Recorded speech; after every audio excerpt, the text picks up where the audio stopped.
जय हिंद बच्चों। आज हम बात करेंगे रिफ्रैक्शन थ्रू प्लेन सरफेस की। और जब हम प्लेन सरफेस पे रिफ्रैक्शन की बात करते हैं तो सबसे पहला टॉपिक हमारा आता है refraction through glass slab. Refraction through glass slab की अगर हम बात करें तो मेनली हमको इसमें लेटरल शिफ्ट या लेटरल डिस्प्लेसमेंट के बारे में बात करनी है। तो अगर हम प्लेन सरफेस की बात करते हैं, सपोज आपके पास एक ग्लास स्लैब है। ग्लास स्लैब में एक्चुअली होता क्या है कि जब भी हम किसी ग्लास स्लैब की बात करते हैं तो जब भी लाइट ग्लास स्लैब के थ्रू पास होती है तो लाइट का रिफ्रैक्शन दो बार होता है। एक जब लाइट ग्लास स्लैब में एंटर करती है और दूसरा जब लाइट ग्लास स्लैब से बाहर निकलेगी तो इसका रिफ्रैक्शन दो बार होगा। हम इसी रिफ्रैक्शन को स्टडी करेंगे और इसी रिफ्रैक्शन के थ्रू हम लेटरल डिस्प्लेसमेंट की बात करेंगे। अब सपोज ये एक ग्लास स्लैब आपको दिया है। Suppose the thickness of this glass slab is T and the refractive index of this glass slab is mu. Clear? अगर हम इस ग्लास स्लैब की बात करें तो इस ग्लास स्लैब के अंदर का जो मीडियम होगा वो आपका ग्लास है, बाहर जो मीडियम रहेगा वो आपका एयर रहेगा और इस तरफ भी जब लाइट आएगी तो ये मीडियम भी एयर रहेगा। रिफ्रैक्शन के लिए सपोज एक लाइट रे इस स्लैब पे इंसिडेंट होती है। लाइट रे इस स्लैब पे मान लीजिए ये इस टाइप से इंसिडेंट होती है। तो आपने क्या पढ़ा हुआ है कि जब भी कोई लाइट रे एयर से ग्लास की अगर आप बात कर रहे हो तो सिंपली एयर से ग्लास में जाने का मतलब है एयर जो होती है आपका रेयरर मीडियम होती है और ग्लास आपका डेंसर है। यानी कि इस केस में लाइट रे जो आपकी होगी वो रेयरर टू डेंसर मीडियम पास होगी। अब रेयरर से डेंसर के केस में अगर हम इस पॉइंट पे नॉर्मल ड्रॉ करते हैं तो लाइट रे जो इंसिडेंट हुई है इस पे it will bend towards the normal, क्योंकि लाइट एयर से ग्लास में जा रही है। एयर से ग्लास में जाने का मतलब है it will bend towards the normal. वैसे तो इस लाइट रे को इस टाइप से जाना चाहिए था सामने, लेकिन ड्यू टू द रिफ्रैक्शन ये सामने न जाके क्या होगा, ये बेंड करेगी। और किधर बेंड करेगी? It bend towards the normal, normal की तरफ बेंड करेगी। सपोज ये नॉर्मल की तरफ बेंड करती है और नॉर्मल की तरफ बेंड करके ये इस पॉइंट पे इंसिडेंट होती है। जब ये इस पॉइंट पे आएगी, इस पॉइंट पे आने के बाद इस लाइट का दोबारा से रिफ्रैक्शन होगा और ये स्लैब से बाहर निकलेगी। पहला रिफ्रैक्शन हुआ इस पॉइंट पे जब ये एंटर कर रही थी, दूसरी बार रिफ्रैक्शन होगा तब जब ये स्लैब से बाहर निकलेगी। तो दो बार रिफ्रैक्शन होता है ग्लास स्लैब में प्लेन सरफेस पे। अब यहाँ पे अगर हम बात करें सेकंड सरफेस पे, मान लीजिए सेकंड सरफेस पे आप नॉर्मल ड्रॉ करते हो। सेकंड सरफेस पे जो आपका नॉर्मल है वो ये है और इस केस में क्या होगा, इस केस में ये जो आपकी लाइट रे होगी it will bend away from the normal, क्योंकि आपकी लाइट रे डेंसर से रेयरर में जा रही है और जब लाइट डेंसर से रेयरर में जाएगी then it will bend away from the normal. यानी कि इस केस में अगर हम लाइट की बात करते हैं तो यहाँ पे जो लाइट रे होगी वो away from the normal bend करेगी और इस टाइप से निकल जाएगी सामने।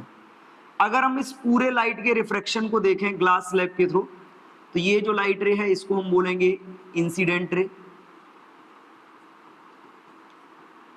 रिफ्रैक्शन के बाद ये गई है, ये रिफ्रैक्टेड रे है और ये स्लैब से बाहर निकली है तो इस रे को हम बोलते हैं इमर्जेंट रे। क्लियर? अगर हम फेज वन पे बात करें, अपर सरफेस पे जहां पे लाइट इंसिडेंट हुई थी, suppose the angle of incidence at this surface is I1, angle of refraction at this surface is R1। Clear? ये I1 ये R1। तो सिंपली जब भी लाइट किसी प्लेन ग्लास स्लैब के थ्रू पास होती है then it will refract two time, once when it will enter in the slab then it will bend towards the normal, and second when it will emerge from the glass slab then it will bend away from the normal। अगर हम इस पूरी process में बात करें तो अगर incident ray को फॉरवर्ड या इमर्जेंट रे को बैकवर्ड ड्रॉ किया जाए तो दोनों में हमको देखने को ये मिलता है कि इंसिडेंट रे और इमर्जेंट रे म्यूचुअली पैरेलल हो जाती हैं।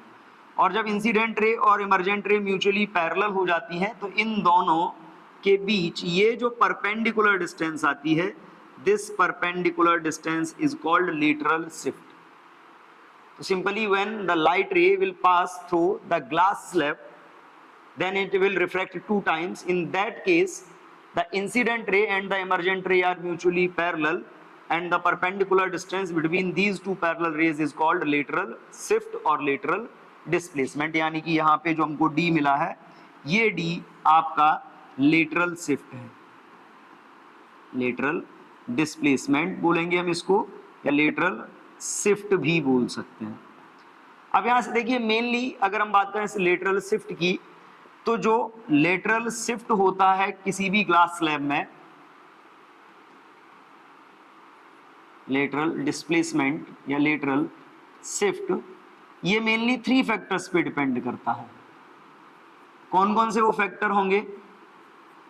डिपेंड्स ऑन, नंबर 1 आपका रहेगा angle of incidence, angle of incidence. Number 2 है आपका thickness of slab, thickness of slab, and number 3 is the refractive index of slab, refractive index of slab। अब यहाँ पे जरा देखिए, एंगल ऑफ इंसिडेंस आपने I1 लिया है, थिकनेस आपने T कंसीडर की है और रिफ्रैक्टिव इंडेक्स म्यू। कैसे डिपेंड करता है, क्या फॉर्मूला है इसका, इसके बारे में भी हम जरा डिस्कस कर लेते हैं। अब यहाँ पे देखिए अगर हम इसमें बात करते हैं, ये एंगल आपका I है, ये एंगल I होने का मतलब है कि ये जो आपका एंगल रहेगा ना, ये कंप्लीट वाला, ये एंगल आपका I रहेगा, बट इस साइड एंगल आपका क्या है R1। तो अगर आप रिमेनिंग एंगल की बात करते हो, ये जो रिमेनिंग एंगल होगा आपका, ये होगा आपका I1 माइनस R1। अब इस डायग्राम को जरा देखिए, I1 माइनस R1। अब अगर हम इस I1 माइनस R1 की बात करते हैं, तो यहाँ पे ये एंगल आपका I1 माइनस R1 है, ये आपकी थिकनेस है, क्लियर। हम इसको थोड़ा फॉरवर्ड ड्रॉ करते हैं, इसको हम फॉरवर्ड ड्रॉ करेंगे, और फॉरवर्ड ड्रॉ करने पे देखिए जरा, इस नॉर्मल को हम फॉरवर्ड ड्रॉ करते हैं, यानी कि जो आपका नॉर्मल है, इस नॉर्मल की जब हम बात करेंगे, ये नॉर्मल हमने ड्रॉ किया है यहाँ पे।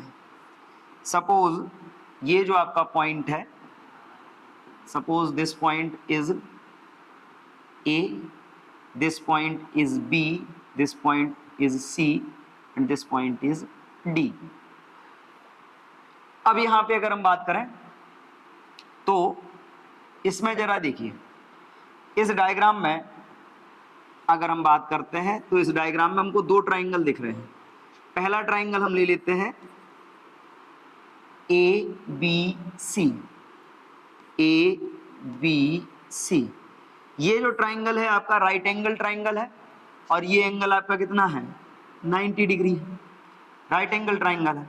अब इस राइट एंगल ट्राइंगल में जरा देखिए, इस राइट एंगल ट्राइंगल में अगर हम बात करते हैं R1, ये आपका हो जाएगा R1 के लिए बेस, ये हो जाएगा आपका हाइपोटेनियस। हम यहाँ पे जरा डायग्राम बना लेते हैं इसका डायग्राम जो आएगा कुछ आपका ऐसा आएगा। यहाँ पे ये साइड हो गई आपकी, ये हो गया A, ये हो गया B, ये हो गया C, ये एंगल आपका R1 है, और ये आपकी साइड T। थिकनेस जो है वो आपकी किसके इक्वल होगी, AB के। अब अगर हम इस ट्राइंगल में बात करते हैं, तो इस ट्राइंगल में अगर आप कॉस ट्राइंगल में, इस ट्राइंगल में आप बात करते हैं, तो आप कॉस R1 की वैल्यू देखते हैं। कॉस इज इक्वल होता है बेस अपॉन हाइपोटेनियस, मतलब AB अपॉन AC।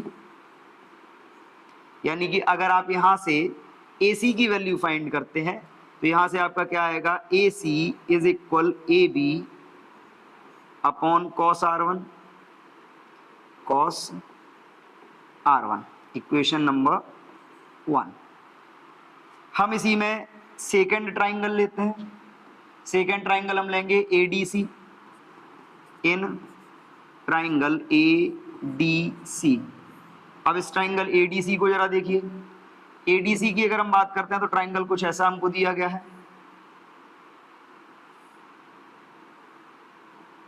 ACD। ये एंगल आपका 90 डिग्री है, ये एंगल 90 डिग्री है, और अगर हम इसकी बात करें, ये एंगल आपका जो निकल के आया है ये एंगल इस डायग्राम से हमको मिला है कितना, I1 माइनस R1। अब अगर हम इस ट्राइंगल के लिए बात करते हैं तो यहाँ पे देखो, अगर हम बात करें साइन I1 माइनस R1 की, ये साइड क्या है D, तो I1 माइनस R1 के लिए ये हो गया आपका परपेंडिकुलर, ये साइड हो गई हाइपोटेनियस, तो ये आपका क्या होगा, परपेंडिकुलर हो गया आपका CD अपॉन हाइपोटेनियस हो गया AC। अगर आप यहाँ से CD की वैल्यू निकालते हो तो CD इज इक्वल क्या होगा, AC into sine I1 minus R1। हम जरा वैल्यू प्लेस करेंगे इसमें। अब देखिए वैल्यू प्लेस करते हैं, वैल्यू प्लेस करने पे क्या होगा, CD की वैल्यू आपने D मान रखी है, is equal AC is equal है AB upon cos R1। AB की वैल्यू है थिकनेस, तो ये क्या हो जाएगा आपका sine I1 minus R1 upon cos R1 into T। Clear? यहाँ पे जरा देखिए, ये जो फॉर्मूला आपका निकल के आया है, this is the formula for lateral displacement caused by a plane glass slab. तो जब भी सिंपली हम बात करते हैं refraction through plane glass slab की, तो प्लेन ग्लास स्लैब के केस में जब दो बार रिफ्रैक्शन होता है तो इंसिडेंट रे और इमर्जेंट रे म्यूचुअली पैरेलल हो जाते हैं, और म्यूचुअली पैरेलल होने के केस में क्या होगा, इनके बीच जो परपेंडिकुलर डिस्टेंस होगी, that distance is called lateral displacement और लेटरल शिफ्ट। ये मेनली तीन फैक्टर्स पे डिपेंड करता है। एंगल ऑफ इंसिडेंस, देखिए इस फॉर्मूले में हमको ये मिला हुआ है I1, thickness of slab T ये हमको मिला हुआ है, और रिफ्रैक्टिव इंडेक्स ऑफ स्लैब। अब यहाँ पे रिफ्रैक्टिव इंडेक्स डायरेक्टली इन्वॉल्व नहीं है, बट जब हम R1 की बात करते हैं, एंगल ऑफ रिफ्रैक्शन R1 कितना होगा, ये I1 और R1 का जो रिलेशन है वो रिफ्रैक्टिव इंडेक्स के थ्रू दिया जाता है, तो R1 को फाइंड करने के लिए हम म्यू को भी इसमें इन्वॉल्व मानते हैं। क्लियर? तो सिंपली हमारा रिफ्रैक्टिव इंडेक्स लेटरल शिफ्ट कितना आया है through the plane glass slab, that is D is equal sine I1 minus R1 upon cos R1 into T। I1 and R1 are the angle of incidence and the angle of refraction on first surface of glass slab जब light इसमें enter करती है। Clear? अब देखिए, अगर हम plane glass slabs के through refraction की बात करते हैं तो यहां से एक नया कॉन्सेप्ट जनरेट होता है जिसको बोलते हैं प्रिंसिपल ऑफ रिवर्सिबिलिटी। अब देखिए प्रिंसिपल ऑफ रिवर्सिबिलिटी क्या है, जैसे हमने प्लेन ग्लास स्लैब की अभी बात की, तो नॉर्मली प्लेन ग्लास स्लैब में हमने क्या पढ़ा कि मान लीजिए ये एक प्लेन ग्लास स्लैब है, और इस ग्लास स्लैब से अगर कोई लाइट पास होती है, देन लाइट का रिफ्रैक्शन आपका दो बार होगा, लाइट का रिफ्रैक्शन 2 टाइम्स होगा। मान लीजिए एक लाइट रे यहाँ पर इंसिडेंट होती है, इस सरफेस पे हम नॉर्मल ड्रॉ करते हैं, सपोज इस सरफेस पे जो नॉर्मल है वो आपका ये रहा, ये लाइट रे क्या होगी, it will bend towards the normal, ये नॉर्मल की तरफ बेंड करेगी। इसके बाद अगर हम सेकंड सरफेस से बात करते हैं तो सेकंड सरफेस से जब लाइट बाहर आएगी तो इसका एक बार रिफ्रैक्शन फिर से होगा, और रिफ्रैक्शन फिर से होने के केस में क्या होगा, it will bend away from the normal, और अब ये लाइट रे क्या होगी, नॉर्मल से दूर जाएगी, और जब ये लाइट रे नॉर्मल से दूर जाएगी तो ये इसके इस तरीके से पास हो जाएगी इधर,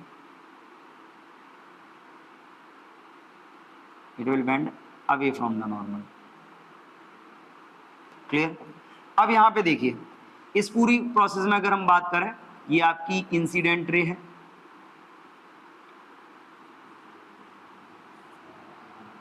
ये आपकी रिफ्रैक्टेड रे है, और इसको बोलते हैं इमर्जेंट रे, इमर्जेंट रे। क्लियर? सपोज ये एंगल ऑफ इंसिडेंस I1, ये एंगल ऑफ रिफ्रैक्शन R1, ये आपका मीडियम 1 है, ये आपका मीडियम 2 है, और इसको आप फिर से मीडियम 1 बोलोगे क्योंकि सेम वही मीडियम है, air. Suppose the speed of light in this medium is V1, इसमें V2 और इसमें फिर से V1। अब इसमें देखिए प्रिंसिपल ऑफ रिवर्सिबिलिटी क्या है, अगर हम इस केस में बात करते हैं रिफ्रैक्शन थ्रू ग्लास स्लैब, तो रिफ्रैक्शन थ्रू ग्लास स्लैब के केस में अगर हम इमर्जेंट रे के सामने एक प्लेन मिरर रख दें, तो जब हम इमर्जेंट रे के सामने प्लेन मिरर रखते हैं तो इमर्जेंट रे उस प्लेन मिरर से रिफ्लेक्ट होके, इमर्जेंट रे है ये, इस प्लेन मिरर से रिफ्लेक्ट होके उसी पाथ को फॉलो करती हुई वापस चली जाएगी जिस पाथ से ये आई थी, उसी पाथ को फॉलो करती हुई ये वापस चली जाएगी. This is called the principle of reversibility. Simply when a plane mirror is placed in front of the emergent ray passed through the glass slab, then it will reflect back by following the same path. This is called the principle of reversibility. अब देखिए principal of reversibility के case में अगर हम बात करते हैं तो यहां पे देखो at first surface, first surface पे लाइट कहां से कहां जा रही है, मीडियम 1 से मीडियम 2 में जा रही है, यानी कि रिफ्रैक्टिव इंडेक्स की अगर आप बात करते हो तो इसको लिखा जाएगा 1 म्यू 2 इज इक्वल क्या होगा, it is equal v1 by v2. और अगर आप बात करते हो एट सेकेंड सरफेस, जैसे यहाँ पे दिया है, अगर हम यहाँ पे बात करें एट सेकेंड सरफेस, अब देखिए सेकेंड सरफेस पे लाइट क्या है, सेकेंड सरफेस पे लाइट मीडियम 2 से मीडियम 1 में वापस आ रही है, तो इसके रिफ्रैक्टिव इंडेक्स को हम क्या लिख सकते हैं 2 म्यू 1. इस मीडियम में स्पीड कितनी है v2, इस मीडियम में स्पीड कितनी है v1. तो अगर हम प्लेन ग्लास स्लैब के केस में या प्रिंसिपल ऑफ रिवर्सिबिलिटी के केस में बात करते हैं और हम इक्वेशन 1 और 2 को कंपेयर करें, तो इक्वेशन 1 और 2 को कंपेयर करने पे हमको एक सिंपल सा लॉजिक मिलता है, क्या, सिंपल सा लॉजिक मिलता है कि 1 म्यू 2 इज इक्वल होता है 1 अपॉन 2 म्यू 1, 1 अपॉन 2 म्यू 1, या इसी को हम लिख सकते हैं 1 mu 2 multiplied by 2 mu 1 is always 1. Clear. तो प्रिंसिपल ऑफ रिवर्सिबिलिटी का बहुत सिंपल सा कॉन्सेप्ट है कि when the light ray will pass through the glass slab, then it will refract 2 times, once when it will enter and again when it will emerge. In that case the incident ray and the emergent ray are mutually parallel, but if we will place a plane mirror in front of emergent ray, then it will reflect back by following the same path. This is called the principle of reversibility. और principal of reversibility या plane glass slab के case में अगर हम बात करते हैं तो 1 mu 2 into 2 mu 1 is equal होता है 1. दैट मीन्स जब लाइट रे एयर से ग्लास में जाएगी और जब लाइट रे ग्लास से एयर में आएगी तो उस केस में जो रिफ्रैक्टिव इंडेक्स होंगे वो कैसे होंगे, एक दूसरे के रेसिप्रोकल्स होंगे. क्लियर. अब देखिए अगर हम इसी refraction through the plane surface की बात करें तो इसी के बेस पे कभी कभी कुछ क्वेश्चंस पूछ लिए जाते हैं जो होते हैं आपके एपरेंट डेप्थ या एपरेंट हाइट से रिलेटेड. अब देखिए किसी भी ऑब्जेक्ट की एपरेंट डेप्थ या एपरेंट हाइट क्या होगी, मतलब समझिए एपरेंट डेप्थ का क्या है. जैसे हम रिफ्रैक्शन के बेसिक केसेस की अगर बात करें तो बेसिक केसेस में क्या आता है कि अगर किसी स्विमिंग पूल में पानी भर दिया जाए तो स्विमिंग पूल की जो डेप्थ होती है वो हमको कम दिखाई देती है, या किसी ग्लास में वाटर फिल करने के बाद हम उसमें कोई कॉइन डालते हैं तो वो कॉइन हमें हल्का सा उठा हुआ दिखाई देता है, यानी कि उसकी डेप्थ कम दिखाई देती है. ऐसा क्यों होता है? तो इसके पीछे एक बहुत सिंपल सा रीजन है जिसको हम बोलते हैं रिफ्रैक्शन ऑफ लाइट. और अगर हम रिफ्रैक्शन ऑफ लाइट की बात करें तो ये कितना ऊपर उठा हुआ हमें दिखाई देगा, कितना शिफ्ट होगा इसकी पोजीशन में, वो कैसे हम फाइंड कर सकते हैं उसकी आज हम बात करने वाले हैं. तो अब यहाँ पे देखिए सपोज अगर हम बात करें एपरेंट डेप्थ के लिए, फॉर एपरेंट डेप्थ. क्लियर. अब देखिए एपरेंट डेप्थ के लिए हम बात करते हैं. सपोज ये किसी पूल का बॉटम है और इसके बॉटम की जब आप बात करते हो ये उस पूल का बॉटम है और ये क्या है, ये उसका टॉप है. क्लियर. बीच में क्या हुआ है, बीच में हमने ये माना हुआ है कि इसमें वाटर फिल किया हुआ है,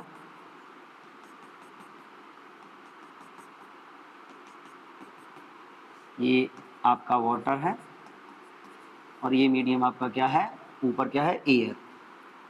अगर हम इसकी बात करते हैं तो ये क्या होगा, आपका रेयरर होगा और ये आपका डेंसर होगा। अब यहाँ पे मान लीजिए कि सपोज हम इसकी डेप्थ की बात करने वाले हैं, हम एक पॉइंट यहाँ पे ले लेते हैं। अगर इस पॉइंट से बात करी जाए तो देखिए एक लाइट रे, हम ये मानते हैं कि एक लाइट रे तो इससे स्ट्रेट जाएगी, क्लियर, जो स्ट्रेट जाएगी परपेंडिकुलर इस सरफेस पे इंसिडेंट होगी और परपेंडिकुलर जब इस पे इंसिडेंट होगी तो ये अनडेविएटेड पास हो जाएगी। सेकंड रे की हम बात करते हैं कि सपोज सेकंड लाइट रे यहाँ पे इंसिडेंट होती है, सेकंड लाइट रे हम ये मानते हैं कि यहाँ इंसिडेंट होती है। अब सेकंड लाइट रे यहाँ पे इंसिडेंट होगी तो एक कॉमन सा केस समझिए, यहाँ पे हम एक नॉर्मल ड्रॉ करते हैं। नॉर्मल ड्रॉ करेंगे तो क्या होगा कि ये लाइट रे क्या हो रही है, वाटर से एयर में जा रही है, मतलब इट विल बेंड, ये डेंसर से रेयरर में जा रही है और डेंसर से रेयरर में जाने का मतलब है it will bend away from the normal, bend away from the normal. अब इस केस में देखिए ये क्या होगा, नॉर्मल से अवे बेंड कर जाएगी। अब इस पूरे प्रोसेस में अगर हम बात करें कि सपोज ऑब्जर्वर कहाँ है, ऑब्जर्वर कहीं यहाँ है, यहाँ से कहीं से देख रहा है। अब इस ऑब्जर्वर के लिए डेप्थ कितनी दिखाई देगी, डेप्थ वहां दिखाई देगी जहां पे इसके बॉटम की इमेज बनेगी, और इमेज कहाँ बनेगी, जहां पे लाइट रेज इंटरसेक्ट करेंगी। अब अगर हम इसकी बात करें तो ये लाइट रेज इधर फॉरवर्ड तो इंटरसेक्ट करेंगी नहीं, हम इनको अगर बैकवर्ड ड्रॉ कर लें तो ये इंटरसेक्ट कर सकती हैं। तो हम क्या करते हैं, ये जो आपकी रिफ्लेक्टेड रे है, इस रिफ्लेक्टेड रे को हम बैकवर्ड ड्रॉ करते हैं। अब यहाँ पे देखो, ये लाइट रे जब हम बैकवर्ड ड्रॉ करेंगे तो ये यहाँ पे आके इंटरसेक्ट करेगी, जहाँ पे आके ये इंटरसेक्ट करेगी वहाँ पे इसके बॉटम की इमेज बनेगी, और हमको जो डेप्थ है वो केवल इतनी दिखाई देगी, स्मॉल एच, जबकि इसकी ओरिजिनल डेप्थ क्या थी, ये थी कैपिटल एच। हम यहाँ पे नोट कर लेते हैं, ये जो स्मॉल एच है ये क्या है, ये आपकी एपरेंट डेप्थ है, और जो आपका कैपिटल एच है ये आपका रियल डेप्थ है। तो अब इस रे डायग्राम से इतना तो क्लियर हो गया कि ये जो आपका ऑब्जेक्ट अगर यहाँ पे हमने कोई रखा हुआ है तो ये ऑब्जेक्ट हमको यहाँ ना दिखाई देने के बजाय यहाँ दिखाई देगा। हम क्या करते हैं, हम इस ट्राइंगल की कोडिंग कर लेते हैं। सपोज ये आपका ए, ये आपका बी, ये आपका सी, और इसको हमने बोल दिया डी। अब इस ए बी सी डी के केस में देखिए एंगल की अगर हम बात करें तो देखो एंगल ऑफ इंसिडेंस ये था आपका, ये होगा आपका आई, यानी कि ये एंगल आई है तो ये एंगल भी कितना होगा आपका आई, और एंगल ऑफ रिफ्रैक्शन ये आर। अगर आपका ये एंगल आर है तो यहाँ पे अगर हम बात करते हैं ये आर होगा, दैट मीन्स ये एंगल आपका कितना आएगा, ये एंगल हो जाएगा आपका 90 माइनस आर।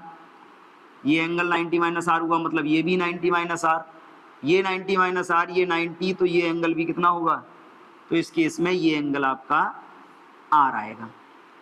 अब अगर हम बात करते हैं यहाँ पे कि ये एपरेंट डेप्थ होगी कितनी, इसका रिलेशन क्या होगा, हम किससे इसको फाइंड कर सकते हैं, तो उसके लिए हम ये डायग्राम यूज करते हैं। इस डायग्राम में हम दो ट्राइंगल्स लेते हैं। पहला हम लेते हैं triangle a b c, a b c. अब जरा इस ट्राइंगल में देखो, इस ट्राइंगल में ये आई और इसके लिए ये क्या है, ये बेस है और ये परपेंडिकुलर है, या इसके लिए अगर हम बात करते हैं तो ये बेस है और ये हाइपोटेनियस है। ये एंगल आपका आई हो गया। तो अगर हम यहां से बात करते हैं साइन आई की, साइन आई, अब यहां पे देखो sine i simply this is angle i, angle of incidence i है, ओके, साइन आई,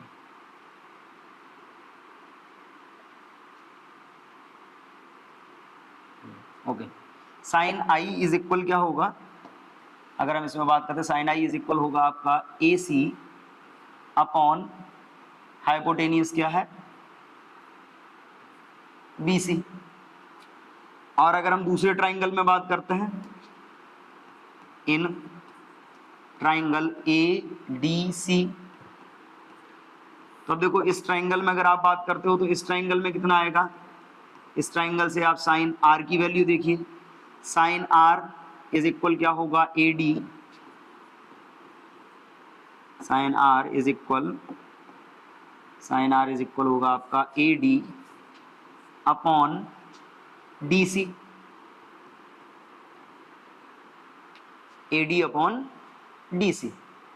अब इसमें देखो अगर हम इन दोनों से रेशियो फाइंड करें, now sine I upon sine R is equal क्या होगा, it is equal A C, sine I upon sine R is equal क्या होगा A C upon B C upon A D upon D C, A D upon A, 1 minute, R है तो ये ए सी होगा, A D नहीं होगा, it is A सी, यहाँ पे जो आपका आएगा it is A C, A C upon D C, यानी कि ये भी हो जाएगा ए सी अपॉन डी सी। इसमें अगर हम देखते हैं तो देखो ए सी से ए सी कैंसिल, और जब ए सी से ए सी कैंसिल हो गया, अब यहाँ पे देखो हमारे पास क्या बच रहा है, हमारे पास बच रहा है sine I upon sine R, sine I upon sine R is equal D C ऊपर पहुंच जाएगा अपॉन बी सी। अब यहाँ पे देखो इस पूरे में अगर हम बात करें तो ये पॉइंट ए और C, A and C are close, A और सी कैसे होंगे, वेरी क्लोज। अगर ये दोनों बहुत पास होंगे तो दोनों के बहुत पास होने के केस में क्या होगा, ए और सी बहुत पास हो जाएंगे, यानी कि जो आपका बी सी होगा, जो आपका बी सी होगा वो ए बी के इक्वल हो जाएगा, यानी कि वो किसके इक्वल हो गया, एच के। और इसी केस में अगर हम बात करते हैं तो जो आपका डी सी होगा वो किसके इक्वल होगा, वो आपका डी ए के इक्वल हो जाएगा, ए डी के, यानी कि ये हो जाएगा आपका स्मॉल एच। क्लियर। अब यहाँ पे देखिए, यहाँ पे अगर आप बात कर रहे हो D C, sine I upon sine R, okay, sine I upon sine R. अब यहाँ पे जरा देखिए, अब इस केस में अगर आप बात करते हैं देन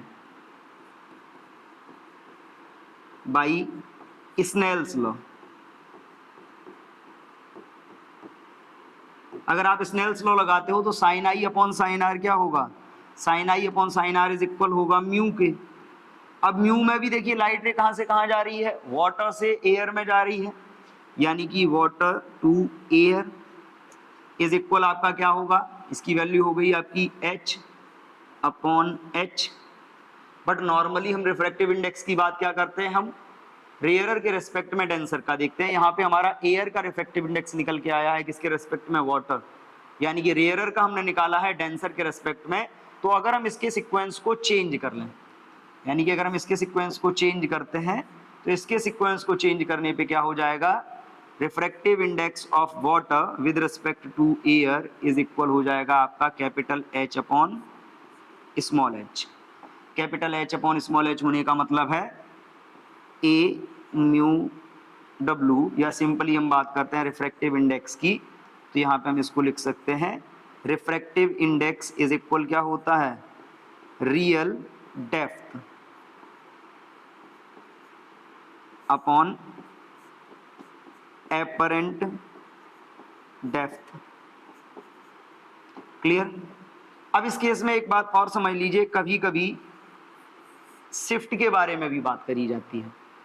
तो जब ऑब्जेक्ट आपको एपरेंट डेप्थ या एपरेंट हाइट की आप बात करते हो, तो इस केस में जो आपका शिफ्ट आएगा वो शिफ्ट क्या होगा, यहाँ पे हम नोट कर देते हैं शिफ्ट के लिए, जो आपका शिफ्ट होता है, शिफ्ट इज इक्वल होता है आपका difference of real depth and apparent depth, यानी कि simply the difference of capital H and small h।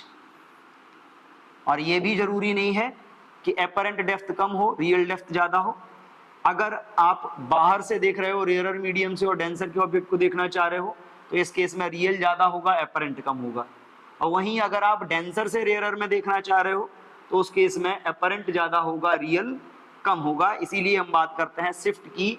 Shift is equal क्या होता है, difference of real and apparent. Clear? Shift को फाइंड करने का एक सिंपल सा फॉर्मूला होता है real depth upon apparent depth is equal होता है म्यू, यानी कि refractive index of medium. Clear? आज इस वीडियो में इतना ही, मिलेंगे नेक्स्ट वीडियो में, तब तक के लिए थैंक यू एंड जय हिंद।